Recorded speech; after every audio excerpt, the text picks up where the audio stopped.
Bismillahirrahmanirrahim. Assalamualaikum warahmatullahi wabarakatuh. Waalaikumsalam warahmatullahi wabarakatuh. Puji syukur alhamdulillah, marilah sama-sama kita panjatkan hadirat Allah Subhanahu wa taala yang telah memberikan kita kesempatan, telah memberikan kita kesehatan sehingga kita bisa berkumpul di dalam ruangan yang sederhana ini. Selawat beriring salam, marilah sama-sama kita hantarkan ke pangkuan Nabi besar Muhammad SAW. Yang saya hormati Bapak Kepala SMA Negeri 1 Jaya, yang saya hormati Bapak Pengawas SMA Negeri 1 Jaya, yang saya hormati Bapak Korwas tingkat SMA Aceh Jaya, dan yang saya hormati Bapak-bapak, Ibu-ibu yang telah berhadir di ruangan yang sederhana ini. Sebelum kita melanjutkan acara, marilah sama-sama untuk memberkati acara kita bacakan ulumul Quran dalam hati masing-masing. Al-Fatihah.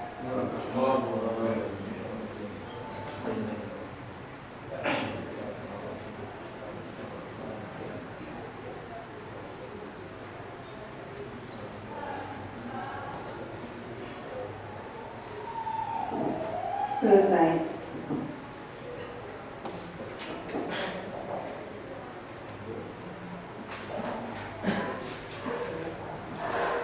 Adapun acara kita hari ini yaitu diseminasi terkait budaya positif yang akan dipaparkan oleh guru penggerak kita yaitu Ibu Yuniar SPD. Namun sebelumnya, marilah sama-sama kita dengarkan pembukaan atau kata-kata sambutan sepatah dua patah kata dari Kepala SMA Negeri 1 Jaya kepada Bapak Nazarudin. Kami persilahkan. Bismillahirrahmanirrahim. Assalamualaikum warahmatullahi wabarakatuh. Alhamdulillahirabbil alamin. Wassalatu wassalamu ala sayyidina Muhammad sallallahu wa ala alihi wasallam.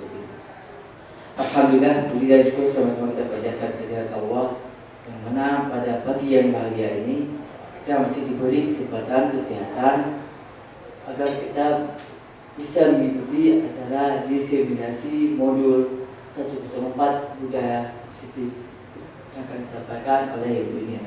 Kemudian selanjutnya salawat dan salam juga akan disampaikan kepada Nabi kita Muhammad SAW yang mana oleh beliau telah menghantarkan kita dari alam kegelapan menuju ke alam budaya yang transparan. Kemudian kami hormati Bapak Pengawas, Bapak Perwas, kemudian para peserta ikut diseminasi modul 104 budaya positif. Jadi ada beberapa hal yang ingin saya sampaikan. Pertama, dalam mengikuti acara ini, mohon kita ikuti dengan cermat, dengan hikmat, agar apa-apa yang akan disampaikan nanti akan meresap. Ini adalah berhubungan dengan metode pembelajaran kita. Jadi ada arti modul 104 itu adalah kita mencari sendiri informasi. Jadi link-linknya apa-apa dan trik-triknya nanti akan disampaikan oleh pemateri, jadi guru SMA kita.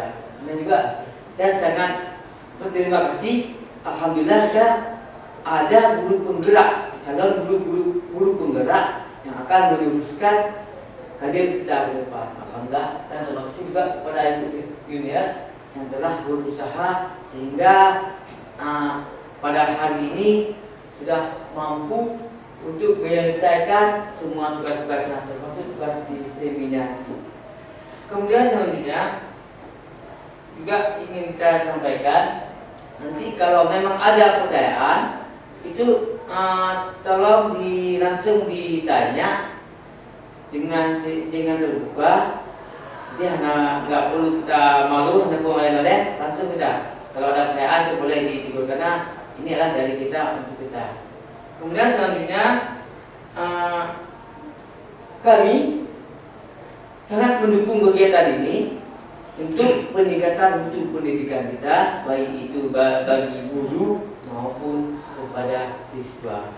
Kemudian tidak perlu saya pertanyakan lagi Pak Umar, ya saya kira sudah ada cukup. Assalamualaikum warahmatullahi wabarakatuh.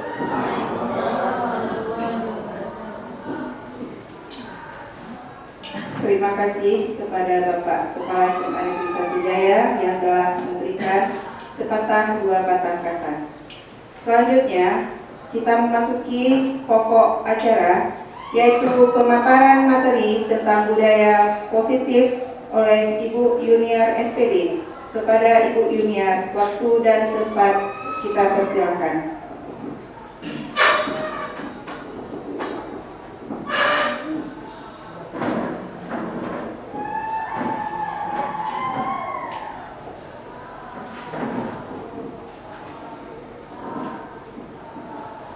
Terima kasih Bu Fitriyanti. Assalamualaikum warahmatullahi wabarakatuh. Yang saya hormati Bapak Koordinator Pengawas beserta dengan Bapak Pengawas SMA Negeri 1 Jaya. Yang saya hormati Bapak Kepala Sekolah SMA Negeri 1 Jaya, dan yang saya banggakan teman-teman seperjuangan saya, guru dan rekan tata usaha di SMA Negeri 1 Jaya. Terima kasih saya ucapkan atas kehadiran Bapak dan Ibu sekalian pada hari ini untuk menyaksikan saya dalam memaparkan tentang modul 1.4, yaitu tentang budaya positif. Pada hari ini saya berdiri di sini. Yakinlah Bapak Ibu semuanya bahwa saya tidak lebih pintar dari Bapak Ibu. Namun pada hari ini saya memiliki sesuatu yang mungkin saya ketahui, saya pahami. Jadi saya ingin berbagi. Saya ingin berbagi pemahaman yang saya dapatkan selama diklat pada pendidikan guru penggerak, serta ingin berbagi pengalaman juga apa yang sudah saya lakukan untuk menyelesaikan tugas pada modul 1 ini.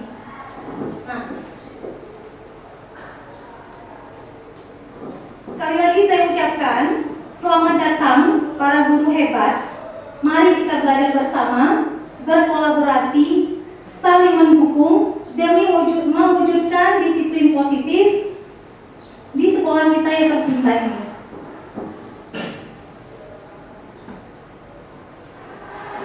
Bapak, Ibu guru yang berbahagia, mari sama-sama kita perhatikan lingkungan sekolah kita ini.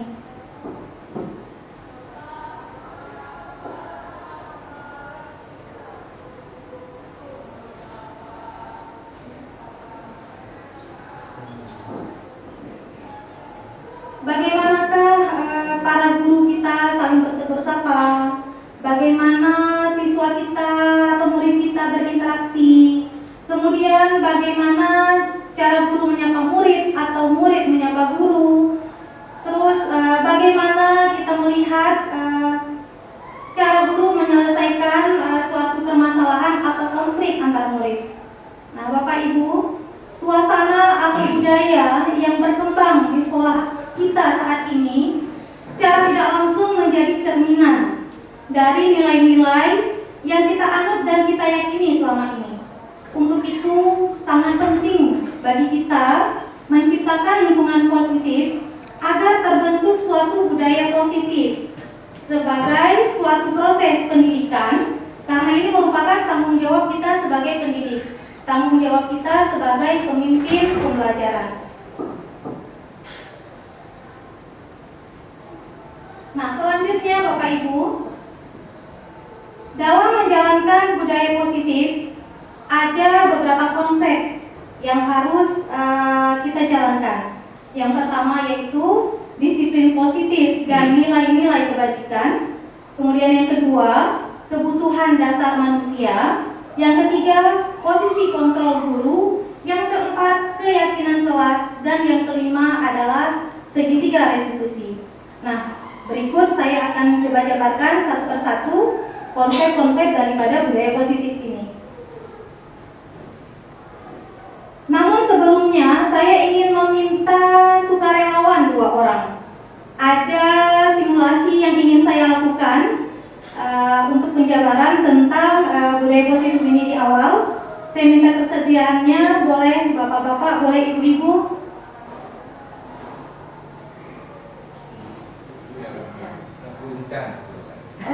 Oke, saya minta kesediaannya Bu Intan. Mohon ke depan Bu Intan.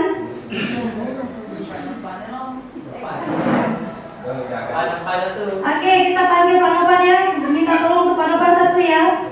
Nah, karena di sini nanti kita tugasnya ada rayu-merayu ini. Oh, Pak Wildan. Nah, boleh duduk dulu Bu. Saya akan bacakan dulu instruksinya bagaimana. Nah, ini untuk semuanya ya, bukan hanya untuk Pak Wildan atau Bu Intan dulu. Yang pertama adalah Anda dan teman Anda akan melakukan kegiatan cobalah buka. Nama kegiatan kita ini cobalah buka. Salah satu dari kita akan berperan sebagai A dan satu lagi akan berperan sebagai B. Yang berperan sebagai A di sini saya ingin Bu Intan nanti yang akan berperan sebagai rekan A, di mana beliau nanti akan mengepalkan tangannya. Di dalam kepalan tangan Bu Intan ini seolah-olah beliau memiliki rahasia besar yang tidak boleh diketahui oleh orang lain. Nah, kemudian ada rekan B. Rekan B ini adalah di sini kita sukarelawannya yaitu Pak Wildan. Pak Wildan bagaimana caranya berusaha untuk membuka kepalan tangan Bu Intan untuk mengetahui rahasia daripada Bu Intan. Pak Wildan boleh merayu, boleh mengintimidasi, boleh menggelitik, pokoknya boleh pakai segala cara rayuan yang paling ampuh supaya kepalan tangan Bu Intan ini terbuka. Kita akan melihat nanti dalam simulasi apakah di akhir kepalan tangan Bu Intan ini akan terbuka atau mungkin tetap terkepal. Berarti rayuan dari Pak Wildan ini tidak jalan ya. Oke, saya minta ketersediaannya Bu Intan. Mohon tangannya dikepalkan Bu Intan. Boleh berdiri Bu Intan dengan Pak Wildan. Nah, Bu Intan kepalkan tangannya seolah-olah ada rahasia. Kemudian Pak Wildan akan berusaha merayu Bu Intan agar kepalan tangan Bu Intan mau terbuka. Pak Wildan terserah ya, boleh mengintimidasi, boleh memarahi, boleh.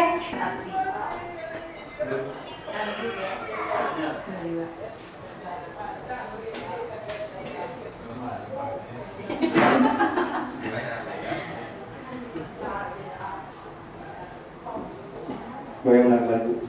Sehat. Kamu agak lupa. Minta yang tadi kamu. Saya lihat tadi kamu.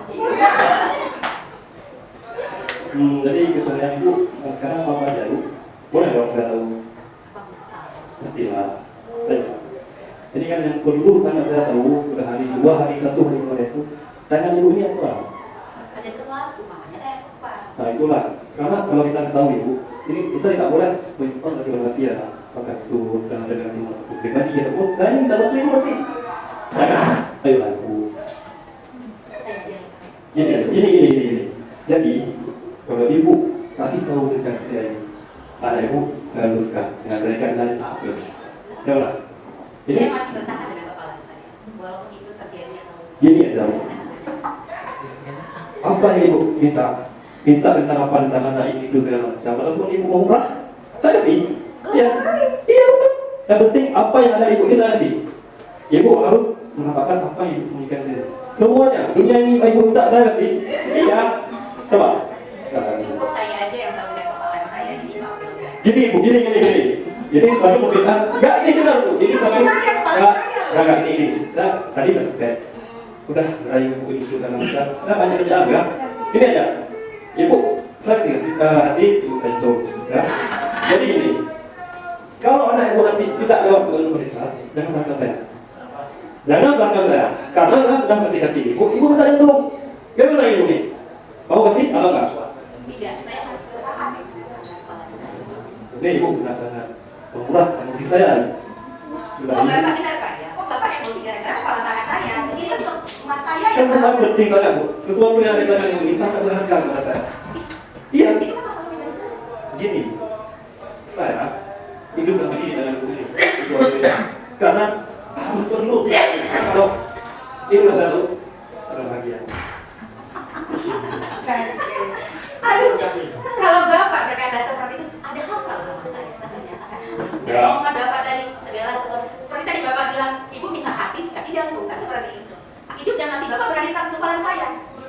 Ini. Udah habis waktu kita udah berapa tahun ini udah. Kamu tahu. Saya orang sekolah. Di pulang ini meeting segala macam. Nah, ibu ingat utang sama saya. Mau ibu lunasin dengan syarat ibu nampakkan itu aja. Udah. Saya anggap lunas bukan ibu udah. Itu aja. Ibu jangan pura-pura lupa. Kalau ada utang dibayar ibu. Ibu meninggal saya tagih ibu. Tapi kalau ibu nampakkan sesuatu yang di tanah ini saya akan tagih meskipun ibu sudah meninggal. Kenapa? Udah boleh langsung bu. Bisa? Bisa? Yang bisa sudah tinggi. Jangan sampai nanti kan. Paham bu kan? Ya, gimana? Kasih tahu.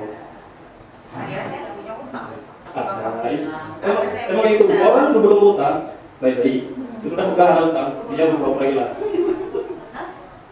Kayak itu aja. Kalau ibu mengatasi kasus ini langsung utang kita lunas. Tidak ada utang tanpa apa. Jumpa dengan ini masalah saja, bukan masalah apa-apa. Masalah kalau kayak gitu bapak, bapak ya. Satu syarat saya. Coba.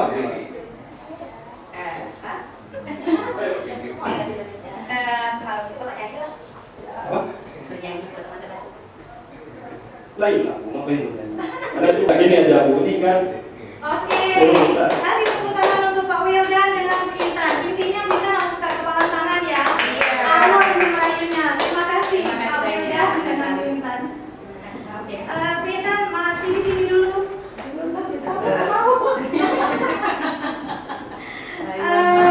Kalau boleh tahu, Intan masih kekeh kepala tangannya nggak mau dibuka. Kenapa nih Intan? Karena saya ditolak sama dia. Ini sepertinya ada cinta terselubung nih saya takutnya.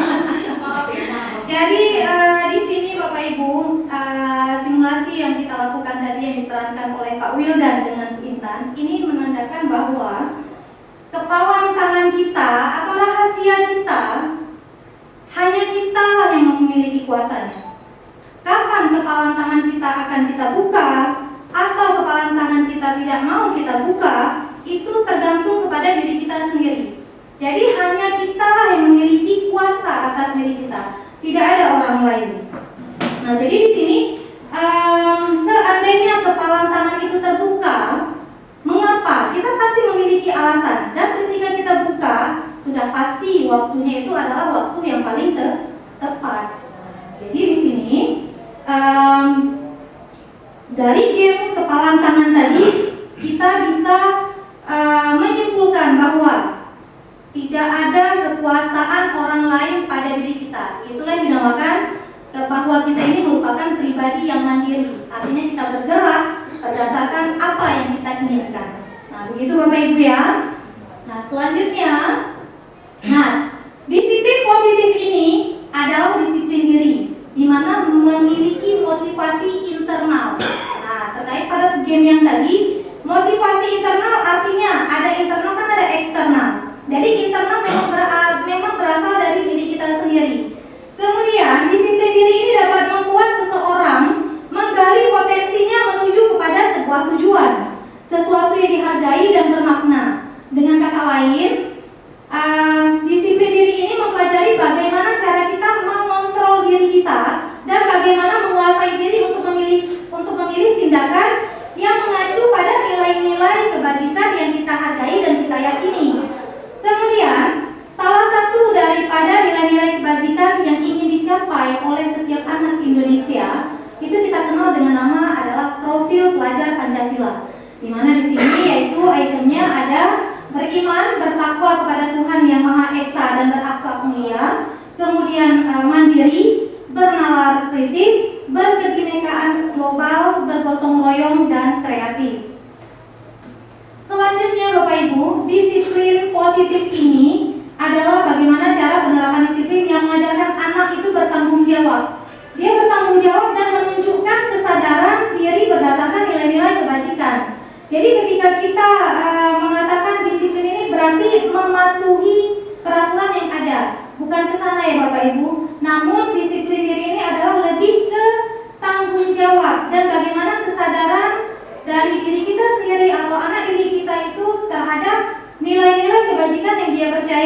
yang dia yakini. Kemudian, disiplin positif ini dapat membuat murid itu memahami dan menyadari suatu tindakan berdasarkan motivasi internal, bukan akibat paksaan atau pujian ataupun hukuman. Sama seperti tadi yang diperagakan oleh Bu Intan, pertama dirayu, enggak lulu, kemudian agak marah-marah Pak Wildanya, namun juga tidak kuat. Nah, itu merupakan motivasi eksternal, sedangkan dari internal Bu Intan sendiri dia kekeh akan mempertahankan apa yang dia percayai. Selanjutnya, disiplin positif ini adalah lebih ke mengontrol segala tindakan kita dalam melakukan sesuatu. Selanjutnya, konsep yang akan kita bahas adalah tentang kebutuhan dasar manusia. Nah, seperti kita ketahui Bapak Ibu, kita di dunia ini punya kebutuhan, di mana kebutuhan kita ini beda-beda. Tidak bisa kita samakan. Kebutuhan manusia itu berbeda. Kebutuhan manusia yang berbeda itu dikelompokkan pada 5 item yang secara universal itu kita butuhkan. Namun kapan dibutuhkan kita tidak pernah tahu dan waktunya itu tidak pernah sama. Nah, yang pertama adalah bertahan hidup. Yang kedua, kasih sayang, yaitu suatu rasa ingin diterima, baik itu di masyarakat, di lingkungan, di keluarga. Kemudian yang ketiga, kebebasan. Yang keempat, kesenangan. Dan yang kelima adalah penguasaan. Selanjutnya, ada beberapa ada beberapa alasan atau motivasi yang menyebabkan manusia itu berperilaku, ya. Jadi di sini yang pertama, untuk menghindari ketidaknyamanan atau hukuman. Contohnya, mungkin kita sebagai ASN ketika datang ke sekolah mungkin terlambat atau masuk ke tempat mengajar kita agak melenceng sedikit dari waktunya. Nah, terkadang ada dari diri kita keinginan datang terlambat itu bukan disengaja, namun ada juga menjaga supaya tidak terlambat supaya tidak ditegur. Nah, ada juga yang memang lagi kondisinya seperti itu. Jadi motivasi perilaku manusia ini bisa dilihat dari keinginan dirinya sendiri ataupun dari eksternalnya, yang salah satunya adalah bisa dari hukuman ataupun nanti peringatan. Kemudian untuk mendapatkan imbalan ataupun penghargaan dari orang lain.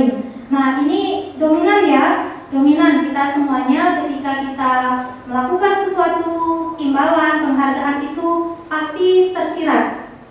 Jadi ini juga merupakan salah satu motivasi perilaku manusia.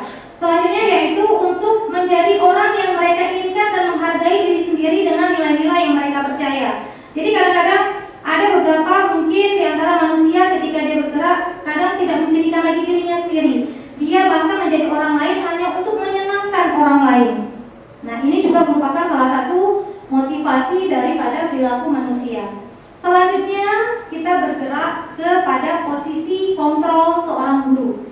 Nah, posisi kontrol seorang guru Bapak Ibu, ini ada 5 kategori. Yang saya pelajari ada 5 kategori.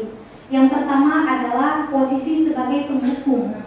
Yang kedua, posisi sebagai pembuat merasa bersalah. Yang ketiga, posisi sebagai teman. Yang keempat, pemantau. Dan yang kelima, sebagai manajer. Nah, kalau untuk posisi kontrol seorang guru, yang paling baik itu kita berada pada posisi manajer. Nah, ini diharapkan kita semua berada pada posisi manajer. Namun, saya secara pribadi mendapatkan juga pengalaman ketika saya bersekolah, guru-guru kita itu cenderung berada pada posisi penghukum dan pembuat rasa bersalah. Nah, ini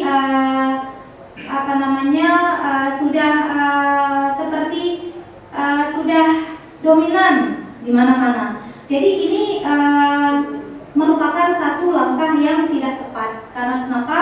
Pada posisi penghukum dan pembuat merasa bersalah ini, di samping si anak itu merasa dipermalukan, dia bisa menjadi seseorang yang tidak percaya diri nantinya. Tidak percaya diri, kemudian dia juga tidak diajak dan diarahkan untuk menyadari apa kesalahan yang telah dia buat. Nah, jadi pada posisi penghukum dan pembuat rasa bersalah ini lebih cenderung cenderung ke langsung menghakimi, kamu salah. Nah, jadi dengan intonasi yang sedikit keras, kemudian kalau untuk pembuat rasa bersalah mungkin agak lebih lembut daripada penghukum, namun tetap ini tidak dianjurkan. Kemudian pada posisi seorang teman, ini di awal-awal masih bisa memberikan satu reaksi yang positif dari anak. Artinya Pak, anak tidak merasa tertekan karena kita menjadikan dia teman. Namun semakin ke depan si anak ini akan cenderung ketergantungan kepada kita. Karena kenapa? Dia merasa dia memiliki teman, yaitu gurunya. Jadi ketika dia ada masalah, dia akan cenderung meminta bantuan, sehingga anak juga tidak bisa mandiri akhirnya pada posisi sebagai teman. Kemudian pada posisi pemantau. Pada posisi pemantau ini yaitu di mana posisi seorang guru yang senantiasa berpijak pada peraturan atau undang-undang yang berlaku. Jadi kalau misalnya sudah AA dan guru yang seperti ini selalu melihat suatu kejadian itu berdasarkan catatan. Katakanlah si A, anak murid A, dia melakukan hari ini kesalahannya terlambat.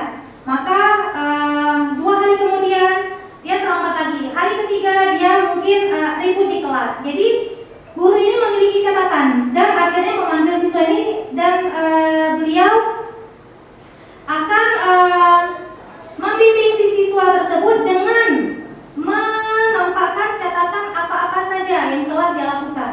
Nah, jadi ini pada posisi memantau. Selanjutnya adalah posisi manajer. Pada posisi manajer, guru itu bersama dengan para murid, mereka berbuat sesuatu. Ketika siswa atau murid itu melakukan suatu kesalahan bersama-sama dengan murid, dia akan berbicara, sama seperti konseling. Nah, sama seperti konseling di mana si anak ini seperti kita yang sudah kita bahas di slide tadi, bahwa setiap dari kita itu melakukan sesuatu itu ada motivasi. Tidak ada satu perbuatan pun yang apakah kamu melakukan ini, apa alasannya? Kemudian apakah itu boleh? Nah, apakah itu boleh? Si anak akan menemukan sendiri jawabannya, benar atau tidak yang dia lakukan. Jika seandainya salah, maka si guru akan memberikan pertanyaan kepada si anak supaya si anak ini dapat mencari solusi atas kesalahan yang telah dia lakukan. Jadi si anak ini sendiri dia menjadi manajer untuk dirinya sendiri. Dia mengetahui apa yang kesalahan yang telah dia lakukan, dia meyakini apa yang harus diyakininya sebagai yang dia percaya sebagai nilai kebajikan, dan akhirnya dia dapat menemukan solusi agar dia menjadi pribadi yang lebih baik.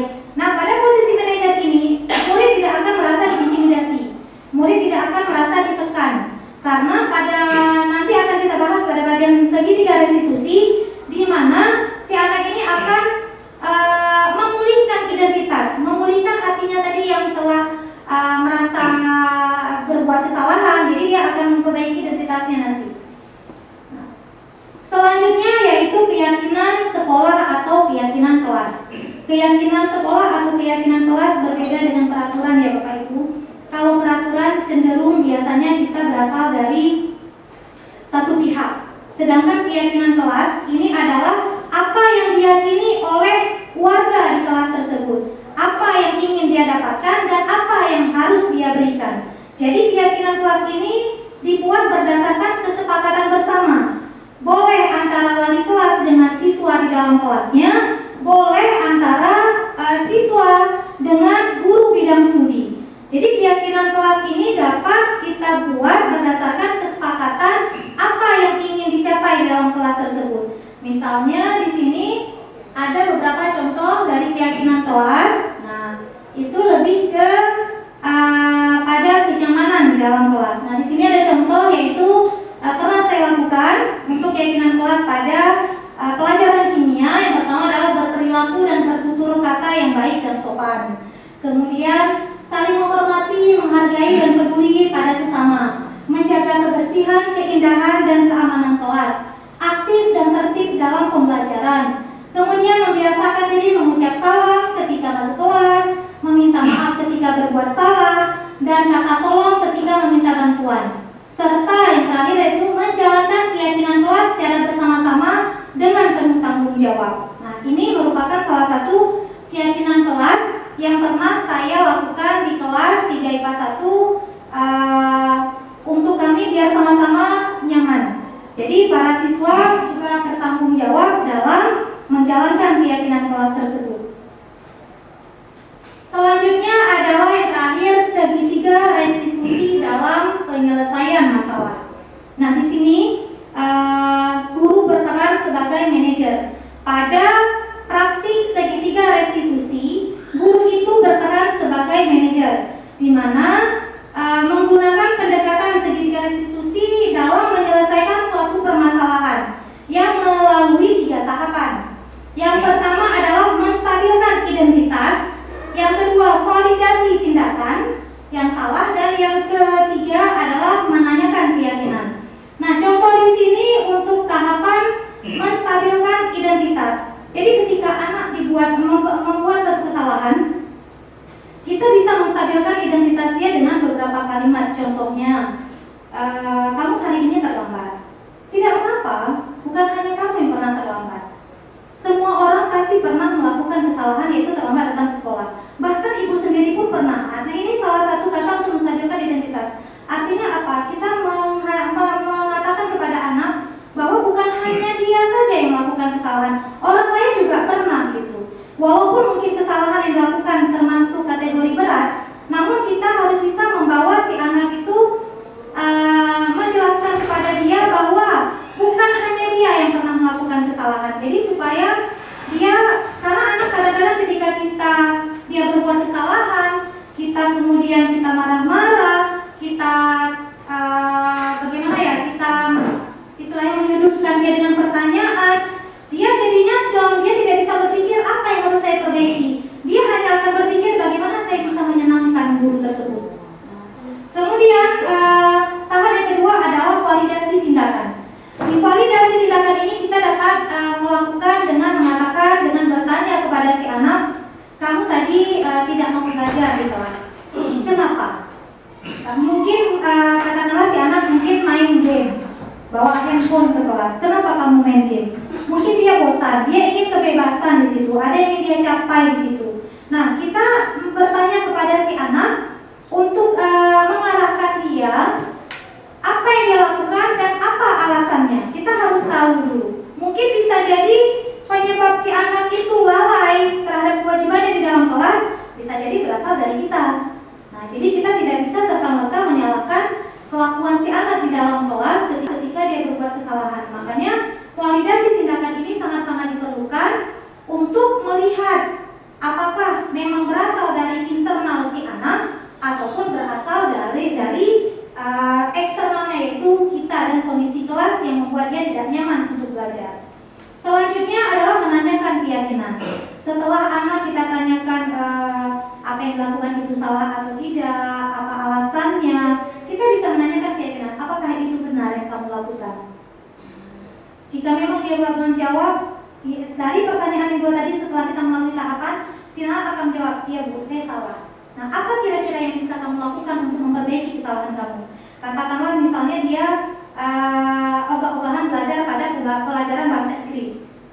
Nah, mungkin si anak dapat menemukan solusi karena dari awal kita sudah menginginkan dia. Kita sudah menginginkan dia menemukan solusinya sendiri.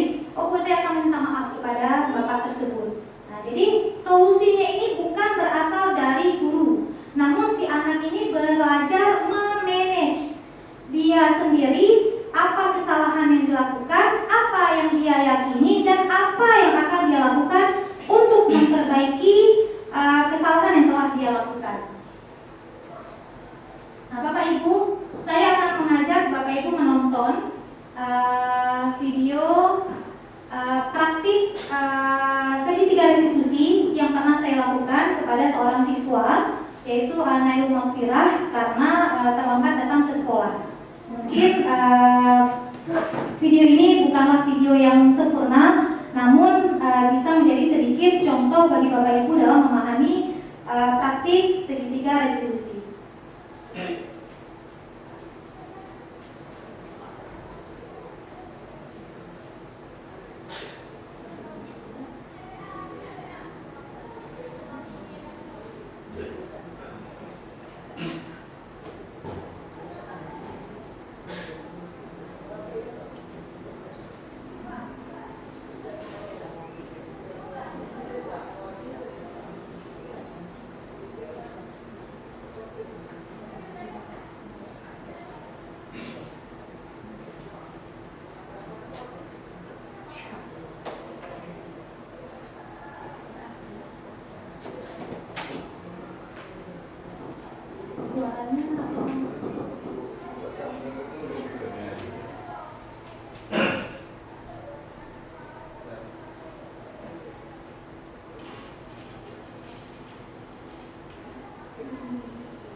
grafik segitiga restitusi yang pernah saya lakukan.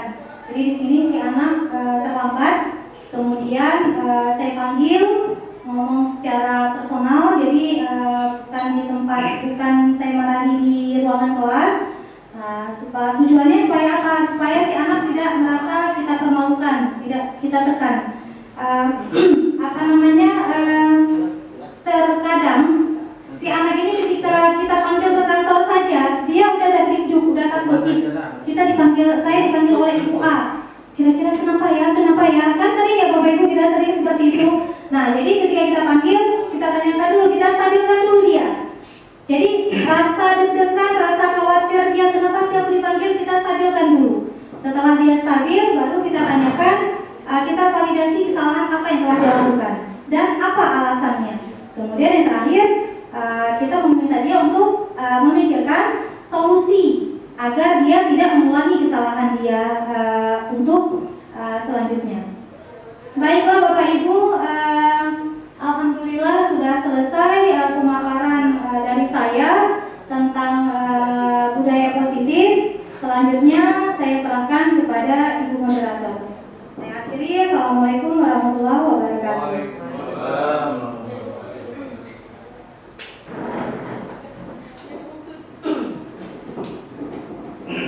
Terima kasih kepada Ibu Yuniar yang telah memberikan materi, semoga bermanfaat bagi kita semua.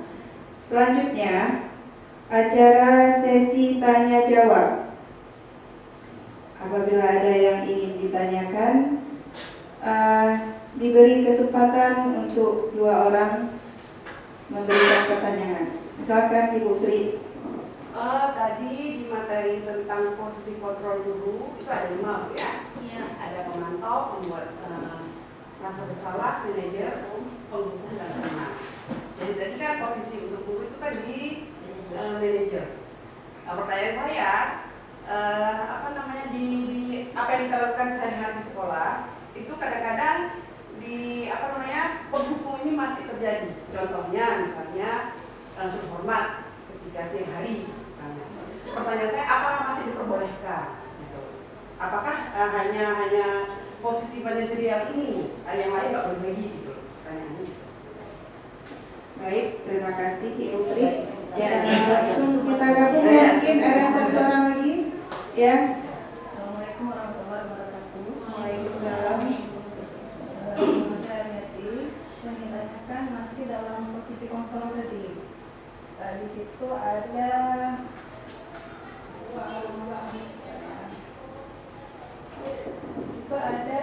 satu pembuat rasa bersalah.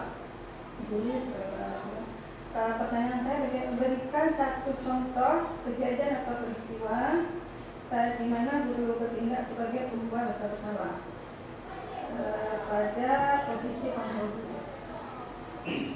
Contoh. Ya, baik, terima kasih.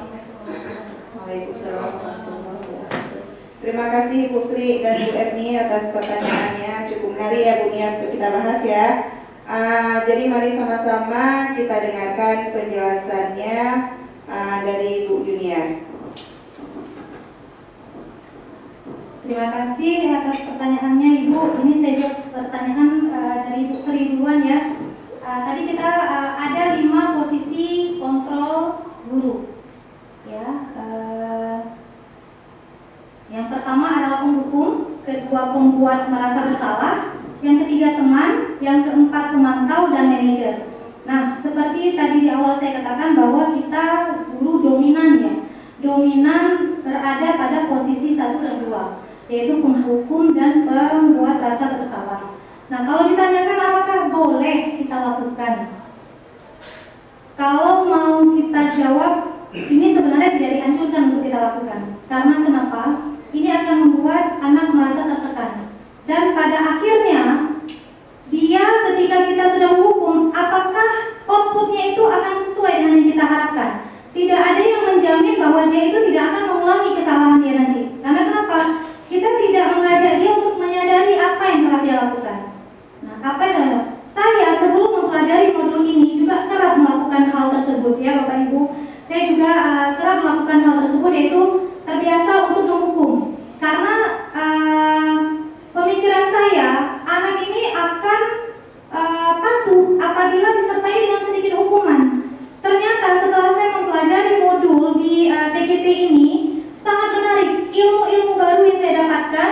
Yang awalnya saya berpikir itu adalah hal yang biasa, ternyata tidak diperbolehkan. Karena kenapa? Kita mematikan jati diri anak. Kita mematikan jati diri anak, kita kemudian menyebabkan dia tidak bisa berpikir untuk menyelesaikan masalahnya sendiri. Semuanya pakai kita dikte. Jadi jangan salahkan apabila generasi kita ke depan, jika kita tidak memberitahukan, tidak mengajak, mereka itu tidak mempunyai inisiatif untuk berdiri. Nah, untuk mandiri itu tidak punya inisiatif. Karena kenapa? Mereka terbiasa masalahnya itu dipecahkan, bukan memikirkan sendiri bagaimana cara menyelesaikan masalah mereka. Jadi sebaik-baiknya posisi kontrol seorang guru itu adalah berada pada posisi manajer. Kemudian yang posisi manajer ini itu sebenarnya sudah tergabung posisi teman dan pemantau. Artinya apa? Kita harus melewati fase teman dan pemantau untuk memasuki kepada posisi manajer. Memang berat ya Bapak Ibu, tugasnya berat. Dimana kadang-kadang kita udah kesel sekali kita lihat siswa ini aja terus yang diulang kesalahannya. Mau tidak mau mungkin kita akan menjadi penghukum, atau kalau sudah terlalu lelah kadang-kadang, ya Allah, nggak tahu lagi macam mana saya ibu bilang, udah capek kali ibu bilang sama kamu, terus-terusan kamu buat kesalahan. Nah, itu masuk ke dalam membuat rasa bersalah. Jadi kita udah terlalu kecewa, artinya apa? Sudah habis cara, ternyata si anak nggak berubah. Nah gitu. Jadi si anak ya udah dia dengar, jadi saat kita marah dia pun diam, ya kan? Namanya anak. Kita mau lesu pun dia diam, keluar dari ruangan kita ya. Dia seperti biasa lagi. Nah jadi ada baiknya kita berada di posisi manajer dalam menyelesaikan setiap permasalahan yang ada pada anak. Kita melalui langkah yang namanya restitusi, segitiga restitusi, di mana ya tahap-tahap seperti yang saya katakan tadi. Yang pertama adalah kita menstabilkan identitasnya dulu, kemudian memvalidasi dia, dan yang terakhir adalah menanyakan keyakinannya. Bagaimana Ibu Sri? Bisa diterima? Oke. Selanjutnya saya akan mencoba menjawab pertanyaan dari Bu Erni. Bu Erni meminta kepada saya memberikan satu contoh peristiwa atau kejadian di mana guru itu bertindak sebagai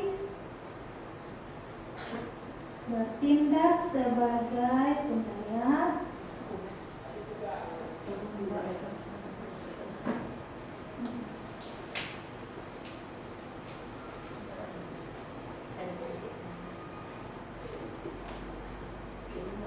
Ada beberapa kejadian di sini yang saya rangkum, yaitu tentang posisi kontrol guru.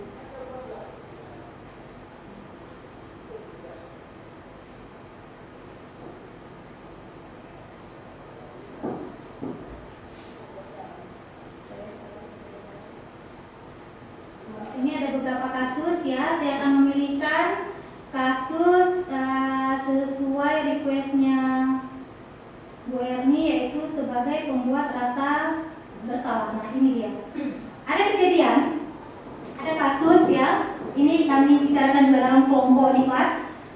Ibu Dani sedang menjelaskan pelajaran bahasa Inggris di papan tulis. Namun beliau memperhatikan bahwa Fajar malah tidur-tiduran dan nampak acuh tak acuh pada pelajarannya. Fajar coba jawab pertanyaan nomor 3, maju ke depan dan kerjakan di papan tulis.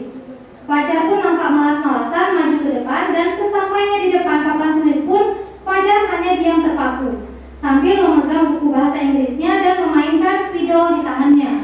Ayo Fajar, makanya jangan tidur-tiduran, lain kali perhatikan. Sudah sana, duduk kembali. Kira-kira siapa yang bisa? Kata si ibu ya. Kemudian Fajar pun kembali duduk di bangkunya. Hal seperti ini sudah sering kali terjadi pada Fajar. Artinya kejadian Fajarnya sudah berulang pada pelajaran bahasa Inggris. Seperti tidak memperhatikan, acuh tidak acuh, dan nilai-nilainya pun tidak terlalu baik untuk pelajaran bahasa Inggris. Pada saat ditegur oleh Ibu Dani, Fajar hanya menjawab, tidak tahu Bu. Ibu Dani pun menjawab diri, gimana kamu Fajar? Kamu tidak kasihan sama ibu ya? Ibu sudah capek-capek mengajarkan kamu. Tidak kasihan kamu sama ibu? Dan Fajar pun diam membisu. Nah di sini memperlihatkan kepada kita bahwa si guru bertindak sebagai pembuat rasa bersalah, dan itu berada pada statement terakhir, pada kalimat ibu guru yang terakhir, gimana sih Fajar? Ibu udah capek ngajar kamu, masa kamu nggak ngajar? Jadi si anak ketika kita mengajar dia merasa bersalah. Nah jadi Ini salah satu contoh kejadian posisi kontrol guru sebagai pembuat rasa bersalah. Oke, Bu Erni? Terima kasih. Sama-sama Bu Erni.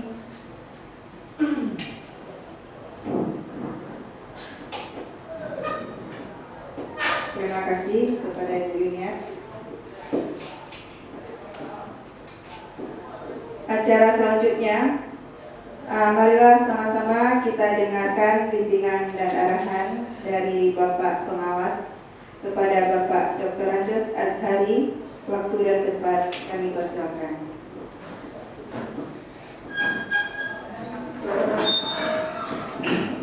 Bismillahirrahmanirrahim. Terima kasih.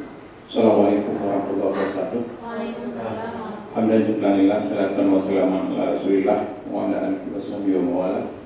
Syukur alhamdulillah, marilah sama-sama kita bertanyakan kepada Allah SWT, yang mana dengan izin Allah pada hari yang mulia ini kita sudah dapat berkumpul dan bergabung di ruangan sederhana ini guna kita mengikuti kegiatan diseminasi dalam rangka guru penggerak di sini yang insya Allah sudah dilaksanakan tadi. Selanjutnya selama ini salam mereka sama-sama kita sampaikan kepada Nabi SAW yang mana beliau telah membawa kita dari alam jahiliyah alam Islami. Yang saya hormati Bapak Ketua MKPS SMA, Sentra Jaya, yang saya hormati Bapak Kepala SMA Indonesia Jaya, dan juga Bapak Ibu Dewan Guru SMA Indonesia Jaya, teristimewa kepada Ibu sebagai guru penggerak angkatan 7 di SMA Indonesia Jaya. Bapak Ibu, mungkin kita lihat tadi di sini yang sudah dipresentasikan oleh teman kita atau guru kita di sini yang merupakan salah satu guru penggerak yang di Aceh Jaya, yang mungkin ada 4 orang ya. Aceh Jaya 5. Yang ada 5 orang, salah satunya yang ada di SMA kita di sini. Mudah-mudahan apa yang kita miliki ini termotivasi kita untuk ke depan guru-guru penggerak lain akan bertambah. Yang pertama, kita di sini sudah menerapkan implementasi kurikulum merdeka yang di dalamnya sudah ada guru penggerak, sehingga insya Allah kita ke depan akan bertambah guru-guru atau teman-teman kita yang lain menjadi guru penggerak yang intinya sekolah penggerak atau yang sekolah implementasi kurikulum atau yang melaksanakan kurikulum merdeka tahun ini SMA Sudijaya itu menjadi contoh. Di dalamnya sudah ada guru penggerak. Harapan kita Bapak Ibu, mudah-mudahan nanti kita bersama-sama mencari masukan atau mencari motivasi kita dari Ibu Yunia, atau juga mencari langkah-langkah baik atau untuk kita menambah yang pertama rekan-rekan kita sebagai guru penggerak di sini, sehingga intinya nanti di SMA kita ini ada beberapa guru penggerak mungkin yang dalam hal ini termasuk mungkin dalam penerapan kurikulum merdeka kita juga ada acuan di guru penggerak di dalamnya. Jadi harapan kita Bapak Ibu yang mungkin dan teman-teman yang lain masih di dalam ini, mungkin ada guru Indri di sini, ada Ibu Intan, yang mungkin kita sama-sama sharing Intan bagaimana cara untuk kita bangkitkan ini. Saya rasa kelima guru penggerak ini pasti akan melaksanakan diseminasi ini. Mungkin salah satu hari ini Bu ini ya, tapi kami dalam dengan SMA Sampo ini sudah disampaikan juga, cuma belum tahu waktunya. Jadi termasuk kami dengan kemarin ada di guru SD yang komunikasi dengan kami, Pak saya dengan guru SMA ini belum kenal dengan guru penggerak. Saya juga termasuk guru ini yang dulu mungkin di SD, tapi mereka juga akan membuat diseminasi ini, sudah menyampaikan kepada kami. Nah, harapan kita Bapak Ibu untuk hari ini yang pertama kali kita melihat diseminasi ini, dan mudah-mudahan yang tahap berikutnya mungkin akan kita lihat perkembangan selanjutnya. Mudah-mudahan dengan kegiatan ini kita tidak bosan-bosan dalam meningkatkan mutu pendidikan kita dan juga mungkin dalam meningkatkan kompetensi guru masing-masing. Inilah yang dapat kami sampaikan sebagai motivasi kami. Mudah-mudahan dapat dikiranya dikagumi bersama. Jadi kurang saya akhiri, wabillahi taufiq. Assalamualaikum warahmatullahi wabarakatuh.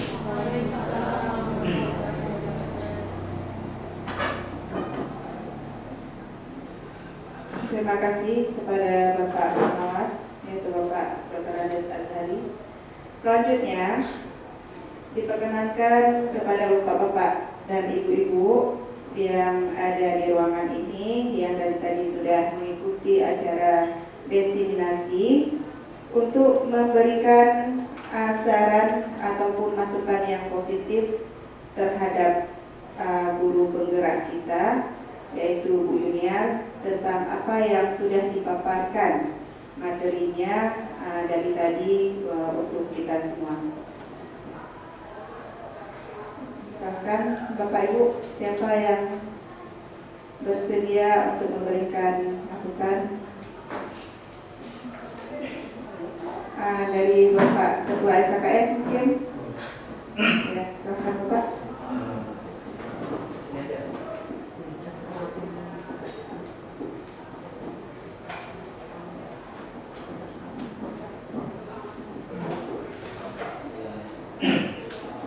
Terima kasih. Kami pertama sekali itu berterima kasih pada Ibu Yuniar, yaitu merupakan salah seorang dari 334 guru di Aceh Jaya.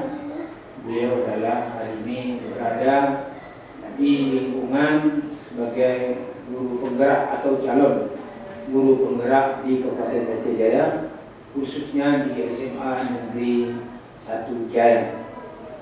Yang pertama sekali saya menyarankan pada Ibu untuk kegiatan 10, 11, dan 12, karena kami anggap ini adalah merupakan suatu kegiatan yang penuh syarat pendidikan pada guru dan pada anak, sekaligus untuk lingkungan sholat.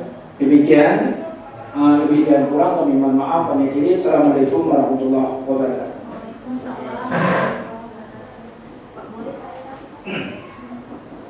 Ya, mungkin ada masukan dan saran dari Bu Intan. Silakan Bu Intan. Assalamualaikum warahmatullahi wabarakatuh. Waalaikumsalam. Terima kasih kepada Bapak Ibu yang telah memberikan kesempatan kepada saya. Dengan adanya guru penggerak ini, apalagi dengan adanya disiplинasi yang budaya positif ini, bisa menggali kasus-kasus yang ada di dalam sekolah kita, terutama ini bagaimana penanganannya terhadap siswa-siswa yang bermasalah. Bukan hanya bermasalah, tapi bagaimana menumbuhkan agar mereka itu cinta terhadap sekolah, lingkungan sekolah. Selanjutnya di sini juga ada pun di sini ada tadi 5 ya, sebagai penghukum, kontrol atau apa ya, 5 kontrol dulu penyebab masalah gitu ya. Jadi di sini kita sebagai guru, itu sebagai pendidik, ada di sini kita harapkan dengan adanya guru penggerak angkatan 7 terutama dari sekolah kita yang mewakili ini memberi motivasi terhadap kita, kawan-kawan kita, rekan-rekan kita, baik yang muda maupun senior, agar termotivasi dengan adanya guru penggerak ini, sehingga untuk meningkatkan lagi agar anak lebih mencintai budaya positif yang sudah ada itu lebih dikembangkan lagi.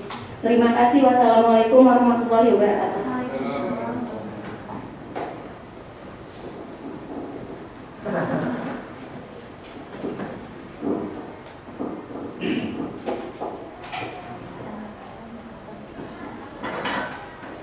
Bagaimana Bapak Ibu? Mungkin ada lagi yang mau memberikan masukannya?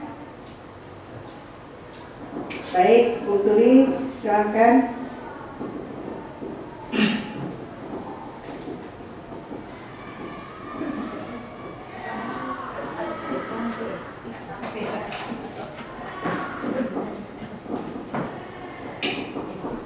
Assalamualaikum warahmatullahi wabarakatuh.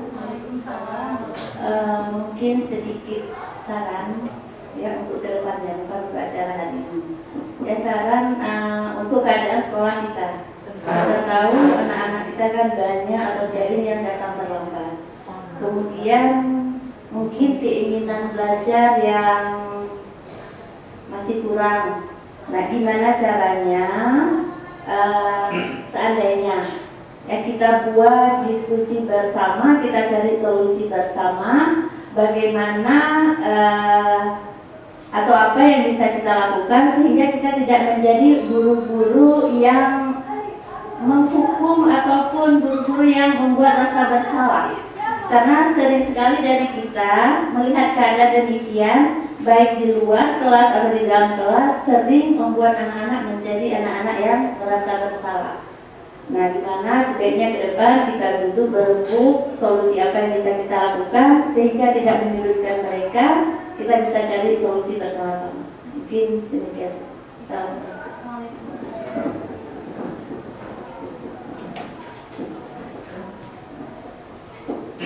Baik, terima kasih Ibu Suri Imanda, masukannya sangat bagus ya. Mungkin nanti kita akan mencari waktu untuk kita duduk kembali mengenai masalah yang dipaparkan oleh Bu Suri tadi. Jadi dengan berakhirnya masukan dari kawan-kawan dari Bapak RKKS, dari Ibu Intan, juga dari Ibu Suri, maka berakhir pula acara hari ini, yaitu diseminasi terkait budaya positif di SMA Negeri 1 Jaya. Maka saya selaku moderator mohon undur diri, mohon maaf atas segala kesilapan. Terima kasih atas segala perhatian. Saya akhiri. Assalamualaikum warahmatullahi wabarakatuh. Waalaikumsalam warahmatullahi wabarakatuh.